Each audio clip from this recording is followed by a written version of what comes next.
अस्सलाम वालेकुम बच्चों, जैसा कि आप लोगों को प्रीवियस वीडियो में हमने मार्किंग करवा दी थी कि कौन सी क्लिनिकल जो है वो इम्पोर्टेंट है, तो अब उनकी एक्सप्लेनेशन है।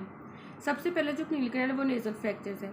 ये क्लिनिकल है तो इम्पोर्टेंट है, लेकिन ये जो है कि एक एक्सट्रीमली इम्पोर्टेंट जो है उसमें नहीं आता है।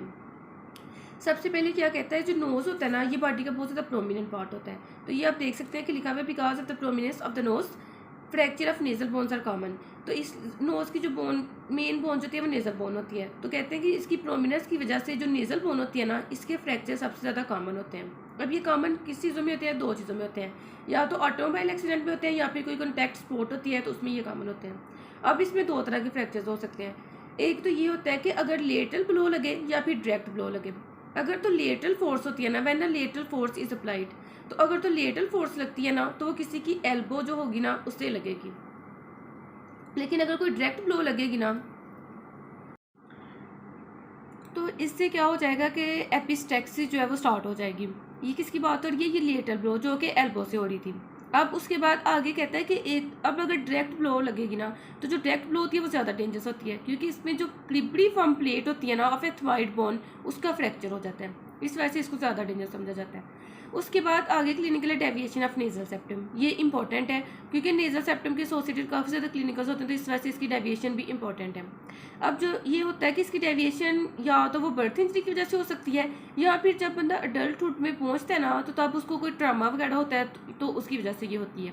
अब इसमें क्या होता है, जो नेजल सेप्टम होता है ना वो मीडियल वाल होती है नेजल कैविटी की, तो जिसकी वजह से ये होता है कि जब बहुत ज़्यादा स्वेयर हो जाती है ना इसकी डेविएशन, तो जो मीडियल वाल होती है ना उसका कॉन्टैक्ट लेटरल वाल के साथ आके हो जाता है, जिससे जो ब्रीथिंग होती है वो जो है उसमें डिफिकल्टी होती है, या फिर जो स्नोरिंग होती है ना वो स्टार्ट हो जाती है। और इसके लिए जो हम लोगों ने तरीका होता है ना वो सर्जिकली इसको हम करेक्ट कर सकते हैं।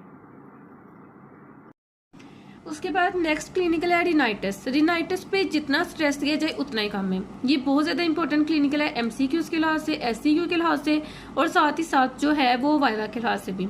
अब रिनाइटिस क्या होता है? जो रिनाइटिस होता है ना, इसमें जो हमारे पास एक तो जो ये जो मैंने हाईलाइट भी किया हुआ है कि एक अपर रिस्पिरेटरी इन्फेक्शन या फिर एलर्जिक रिएक्शंस, उनके दौरान क्या होता है कि जो नेजल मिकोजा होता है ना वो या तो स्वोलन हो जाता है या फिर वो इन्फ्लेम्ड हो जाता है। तो जब भी नेजल मिकोजा या स्वोलन हो या फिर इन्फ्लेम्ड हो, वो कौन कौन सी कंडीशन में? अपर रिस्पिरेटरी इन्फेक्शन में या फिर एलर्जिक रिएक्शन में, तो उससे क्या हो जाएगा, उसको हम रिनाइटिस कहते हैं। अब जो हमारे पास होता है ना, कहते हैं कि नेजल मिकोजा होता है वो कैसे जो होता है ना वो स्वेलिंग इसकी कैसे होती है, तो वो कहता है वो इसकी वेस्कुलैरिटी की वजह से नेजल मिकोजा जो होता है उसकी स्वेलिंग हो जाती है। अब उसके बाद आगे क्वेश्चन आता है कि इसकी कम्युनिकेशन बताओ कि जो नेजल कैविटी होती है, देखो सारी पता वो तो नेजल मिकोजा स्वेलो है ना, तो इसकी इन्फेक्शन किधर किधर जा सकती है। तो उसके लिए आपने ये जो मैंने 5 पॉइंट्स जो है ना, इसके जो बिल्कुल पॉइंट्स बने हुए हैं, मैंने इनको हाईलाइट भी किया हुआ है। इन 5 पॉइंट्स को आप फिंगर टिप पे रख लो कि सबसे पहले कौन सी चीज हो जाएगी कि वो एंटीरियर क्रेनियल फोसा में चले जाएगा। वो किसके जरिए जाएगा? क्लिब्रिफॉर्म प्लेट के जरिए। उसके बाद आगे सारी बात है नेजल मिकोजा, तो नेजोफेरिंक्स में तो जाएगा ना, तो नेजोफेरिंक्स एंड रेट्रोफेरेंजियल सॉफ्ट टिश्यू, इसके लिए आप निमोनिक यूज कर सकते हैं नाक, कान और आंख। ठीक है, अब नाक में कैसे? नेजोफेरिंक्स एंड रेट्रोफेरेंजियल टिश्यू। फिर मैंने कान, साथ में पैरानेजल साइनसिस का वर्ड हो जाएगा। फिर साथ में मैंने आपको कान बताया, तो कान में क्या होगा? मिडिल ईयर में चले जाएगा। वो किसके जरिए जाएगा? फ्रंजोटोमेनिक ट्यूब के जरिए चले जाएगा। और फ्रंजोटोमेनिक ट्यूब के जरिए कैसे जाएगा? फ्रंजोटोमेनिक ट्यूब होती है वो टिम्पेनिक कैविटी, टिम्पेनिक कैविटी जो हमारे पास ईयर होता है, टिम्पेनिक कैविटी और नेजोफेरिंक्स इन दोनों को कनेक्ट कर रही होती है, तो उनके जरिए जो होता है वो मिडिल ईयर में चला जाएगा। फिर उसके बाद ये हो गया कान में, और फिर आंख में कैसे जाएगा? आंख में लैक्रीमल एपरेटस एंड कंजक्टिवा, इसके जरिए जो है वो उसर चला जाएगा। तो इसके लिए आप क्या यूज कर सकते हो? नाक, कान और आंख। तो इस तरह आपको कम्युनिकेशन 5 की 5 याद रहेंगी। उसके बाद बहुत ज़्यादा इंपॉर्टेंट क्लिनिकल एपिस्टेक्सिस। अब एपिस्टेक्सिस क्या होता है? एपिस्टेक्सिस यही होता है कि जो होता है ना नाक में से जो है वो खून का आना, इसको एपिस्टेक्सिस कहते हैं। एपिस्टेक्सिस में अपने कुछ वर्ड्स बहुत अच्छे तरीके से याद करने हैं। ये कह लो कि नोज का सबसे इंपॉर्टेंट क्लिनिकल है। इसमें क्या हो जाएगा? इसमें जो सबसे पहला सवाल, ये तो मैंने बता दिया कि इसमें जो है वो नोज में ब्लीडिंग होता है, इस वजह से आपने इसके लिए कुछ टर्म्स जो होते हैं ना उनको याद रखना है। एक तो सबसे पहले रखनी है कि ये किस वजह से होती है। ये इस वजह से होती है कि जो रिच ब्लड सप्लाई होती है नेजल मुकोजा की, एक मेजर काज जो होती है वो इसकी ये होती है। दूसरी जो इसमें काज होती है ना वो ये होती है, कहता है कि या तो कोई भी आर्टरीज होती है ना, आर्टरीज रप्चर होना शुरू हो जाती हैं, तो आर्टरीज के रप्चर होने की वजह से जो है ना ये एपिस्टेक्सिस हो जाती है। दूसरी रीजन जो होती है ना वो क्या होती है कि इसमें हमारे पास नोज, कोई बंदा नोज पिकिंग जो औरतें करवाती है उनको भी, लेकिन उनको माइल्ड होती है, ज्यादा नहीं होती। माइल्ड एपिस्टैक्सिस किसकी वजह से होगी? नोज पिकिंग की वजह से हो जाएगी। और वो क्यों होगी? क्योंकि जो वेस्टिब्यूल होता है नोज का उसमें टेयरिंग हो जाएगी, इसकी वजह से माइल्ड एपिस्टैक्सिस हो जाएगी। और कहते हैं कि जब भी आर्टरीज रप्चर हो जाएंगी ना नोज की, तो उससे ब्लड जो होता है ना वो बाहर निकलना शुरू हो जाएगा नोज से, तो इसी को हम एपिस्टैक्सिस कहते हैं। अब इसमें 4 वर्ड्स है एपिस्टैक्सिस काज आ जाए तो। एक इसमें है इन्फेक्शंस, दूसरा इसमें है हाइपरटेंशन, तीसरा इसमें है कि रप्चर ऑफ आर्टरीज, और जो चौथा है वो इसमें क्या हो जाएगा कि नोज पिकिंग, जिससे वेस्टिब्यूल ऑफ नोज में जो होता है वो टेयरिंग हो जाएगी वेंस की।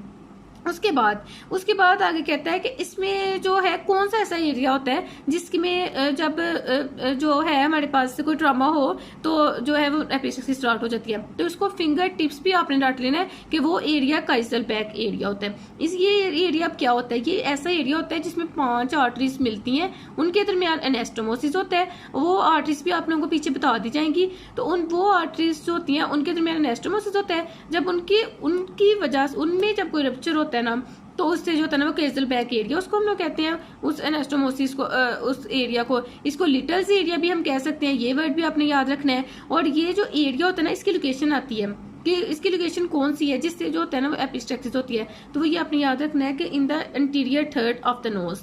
तो जो इंटीरियर थर्ड,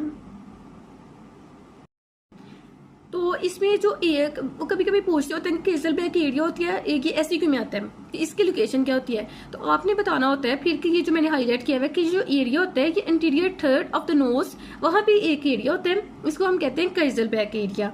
तो फिर इस लिहाज से आपने याद रखना है कि जब भी पूछे ना कि कौन से एपिस्टैक्सिस होती है उसकी मेन साइड क्या है, तो आपने लिखना है Kejal back area. Kejal back area का दूसरा नाम क्या है? तो आपने बताना है लिटल्स एरिया।